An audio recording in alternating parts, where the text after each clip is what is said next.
Hey everyone. In this video, we're going to be talking about 5 Red Sox prospects that I think are a little bit under the radar and that you may not have heard of before. All of these players are off to really hot starts for the season and could potentially make an impact at the major league level in the future. For this video, we're going to be using Sox Prospects as the main resource as they have the most comprehensive breakdowns on all of these prospects. The first player we're going to be talking about is Edinson Paulino. Paulino is currently the number 15 prospect for the Boston Red Sox and was signed on his 16th birthday at the open of the 2018 international period. Paulino is one of those guys that's being brought up as one of those true organizational depth pieces. He has spent time at shortstop, second base, third base, and in the outfield in his time in the minor league system. Paulino is also one of those guys that I was kind of high on a couple years ago. He had a pretty strong season for Single A Salem back in 2022. Paulino is currently playing at Double A. He's played in 21 games with a 286 batting average, a 912 OPS, and had 10 extra base hits. When you look at Paulino's profile, he has really good complementary pieces across the board. If he reaches close to peak potential, he's one of those guys that could come up and give you a solid glove in the infield. He could hit a little bit.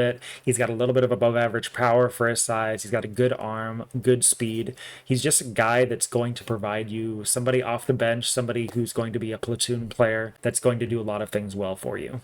The next prospect we're going to go over is number 16 on this list, and that's Johanfran Garcia. He is number 16 for the Boston Red Sox, and he is a catcher. Garcia signed in January of 2022 and was given out the third highest bonus during the Red Sox over that international signing period. After getting mixed results in the Red Sox minor league system back in 22 and 23, Johanfran is off to an amazing start this year for Single A Salem. Being 19 years old and the starting catcher for the Salem Red Sox is pretty impressive on its own, but it's his bat so far this season that's really impressing. In 14 games, Johanfran has 7 extra base hits, including 2 home runs, 5 RBIs, and he's batting .385 with a .467 on base percentage and a .1063 OPS. Johanfran right now projects as an average catcher behind the plate, which is actually pretty solid considering his age. When it comes to his hit tool, he kind of looks like an average type hitter at the plate, but his power is definitely plus. Johanfran is one of those guys that has kind of a wide range of outcome. He could be kind of like a backup catcher potentially at the big league level, or he could be a solid to an above average catcher. It's really hard to tell with some of these young prospects, especially when they haven't developed fully yet. And from what I understand, there's even people within the organization that are saying he might have a higher potential ceiling than Kyle Teel. Garcia is one of those guys to watch this season, but he started off great, and I'm excited to see how it goes.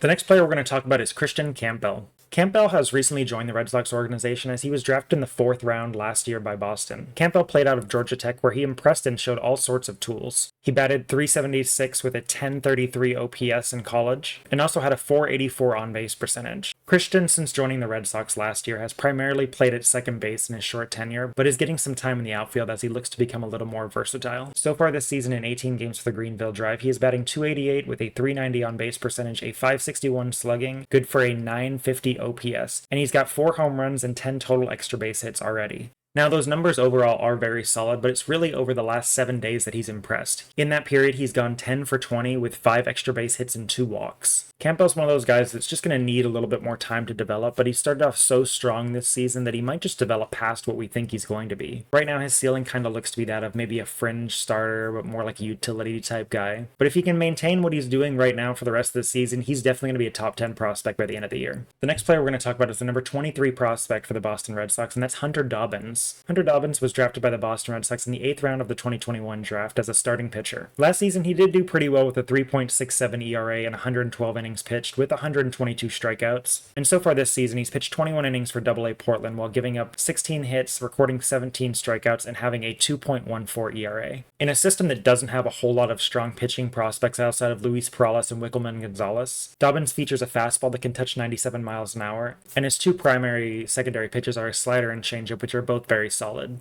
One of the biggest things that Dobbins has going for him is he doesn't really walk a whole lot of batters. In his time with the Red Sox, he has given up 2.8 walks per 9 innings. And with a fastball that does top out at that 97 mile an hour range, even if he doesn't fully develop into a starting pitcher, he could be somebody that we look at as a strong reliever moving forward. The last player we're going to talk about on this list, and the most excited that I am to talk about, is Matthew Lugo. Matthew Lugo is somebody that I was super high on back in 2022. That season, he finished the year very strong for the Greenville Drive, where he played in 114 games. He had 18 home runs, 25 doubles, 10 triples, 20 stolen bases, and he finished the year with a .288 batting average, a .500 slugging percentage, and an .844 OPS. I really thought at that point in time that this was a player that we potentially could see a breakout from moving forward, but last season he very much disappointed. In 2023, he played the whole season for Double A Portland, and honestly his prospect status almost completely fell apart. He only managed to bat .242, and his on-base percentage slipped under 300. In 83 games, he had just 5 home runs, and his stolen bases dropped from 20 down to 8. It looked like at this point for the 22-year-old infielder, he just wasn't going to move forward with the Red Sox organizational plans. But this year, he has completely turned it around. I mean, just look at these numbers. This season in 19 games at AA Portland, he is batting .354 with a .432 on-base percentage and .815 slugging percentage, good for a .1248 OPS. These are monster numbers. He already has 14 extra base hits, including 7 home runs in those 19 games. And remember, last year he played in 83 games and only had 5. It looks like he has completely figured himself out this season, and he is back to that prospect that he was just a few years ago.